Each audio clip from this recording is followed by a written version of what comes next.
चंद्रशेखर आजाद उर्फ रावण, जो दलितों के स्वघोषित मसीहा हैं, और उनकी बातों से ऐसा लगता है कि जैसे वो दलितों के कल्याण के लिए ही पृथ्वी पर अवतरित हुए हैं। लेकिन बड़ी बात ये कि उसी दलित समाज की एक लड़की ने उनके ऊपर शोषण के गंभीर आरोप लगाए हैं। आरोप है कि चंद्रशेखर रावण ने इस दलित लड़की की अस्मत के साथ खेला, उनकी भावनाओं को चोट पहुंचाई और उसका इस्तेमाल करके धोखा दे दिया।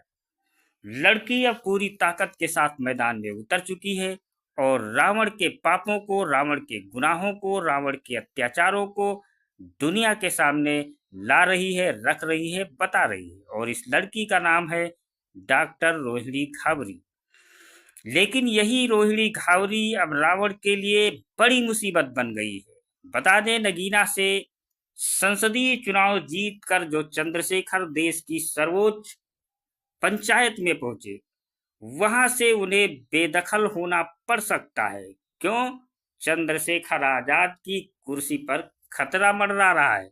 और कैसे इस एक दलित लड़की के आरोपों ने पूरे देश को हिलाकर रख दिया है, जानेंगे पूरा घटनाक्रम इस रिपोर्ट में।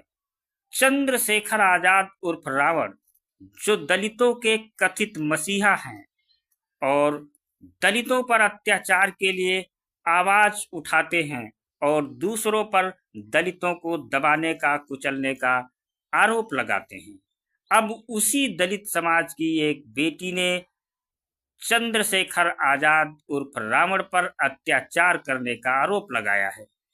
और यह आरोप अब उनको जेल की सलाखों के पीछे भी पहुंचा सकता है और उनकी सांसदी भी छीन सकती है, क्योंकि अब मैदान में उतर चुकी है यूपी महिला आयोग। PhD scholar doctor Rohini Ghavri के गंभीर आरोपों ने चंद्रशेखर को न केवल कटघरे में लाकर खड़ा कर दिया है, बल्कि उनके खिलाफ पूरे देश में एक विमर्श भी खड़ा हो गया है।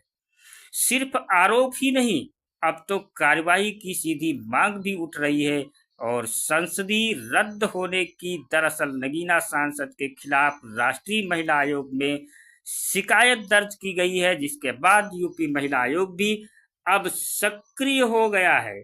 मेरठ में राज्य महिला आयोग की सदस्य मीनाक्षी भराला ने चंद्रशेखर आजाद की लोकसभा सदस्यता रद्द किए जाने की मांग की है।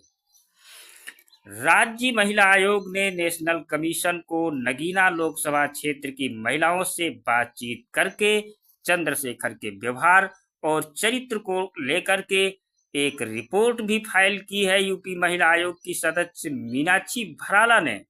और मीनाक्षी भराला ने एक न्यूज चैनल से बात करते हुए ये भी बताया कि मैंने तो चंद्रशेखर आजाद के 2-3 वीडियो सोशल मीडिया पर देखे जिसमें वो रो रहे हैं, हार्ट शेप बना रहे हैं, तभी मैंने देखा कि इस व्यक्ति का क्या व्यक्तित्व रहा होगा। इस तरह की इसने वीडियो बनाई और फिर ये वायरल हुई। अब जब एक महिला ने इनकी शिकायत राष्ट्रीय महिला आयोग से की है और यौन शोषण जैसे गंभीर आरोप लगाए हैं, इन आरोपों से वो बचते हुए नजर आ रहे हैं। इसका मतलब वो कहीं न कहीं इसमें शामिल थे और उस महिला के पास इनके खिलाफ पर्याप्त ठोस और बहुत सबूत है। उसी आधार पर राज्य महिला आयोग ने भी चंद्रशेखर आजाद की सदस्यता रद्द किए जाने की मांग रखी। उन्होंने कहा कि हमने नगीना क्षेत्र की राजनीति से जुड़ी महिलाओं से भी चंद्रशेखर आजाद उर्फ रावण के बारे में जानकारी ली, तो उन्होंने भी उनके स्वभाव को गलत बताया और अब हमने आयोग की तरफ से मांग उठाई है कि इसकी सदस्यता भंग की जाए और इनके खिलाफ सख्त से सख्त एक्शन लिया जाए, जिससे कि कोई भी इस तरीके का सम्मानित पोस्ट पर बैठा हुआ व्यक्ति इस तरीके की गलत हरकतें न करे। बता दें कि महिला आयोग ही नहीं, प्रदेश के कई नेता भी चंद्रशेखर आजाद के इस हरकत और इस पाप पर सवाल उठा चुके हैं। गोंडा से सांसद रहे ब्रजभूषण शरण सिंह ने भी चंद्रशेखर आजाद को चुनौती देते हुए दलित बेटी को न्याय देने की मांग कर दी थी। ब्रजभूषण शरण सिंह ने कहा कि आज पूरा देश चंद्रशेखर आजाद से जानना चाहता है कि इस दलित बेटी को न्याय कब मिलेगा। मेरे ऊपर आरोप लगा था, मैंने सीधे ऑन कैमरा बोला था कि यदि आरोप साबित हो जाएगा तो मैं फांसी पर लटक जाऊंगा। अब एक दलित बेटी न्याय मांग रही है तो इस पर जो बड़े न्यायप्रिय लोग हैं, जो हमारे प्रकरण में इतना बड़ा आंदोलन खड़ा किए, अब उन लोगों से मैं पूछना चाहता हूं, इस दलित बेटी के लिए न्याय के लिए ये लोग कुछ करेंगे कि नहीं करेंगे? कि केवल ब्रजभूषण शरण सिंह के ऊपर अगर कोई हमला करता है तो उसको न्याय मिलना चाहिए। चंद्रशेखर आजाद की हार्ट से बनाती तस्वीरें दुनिया के सामने हैं।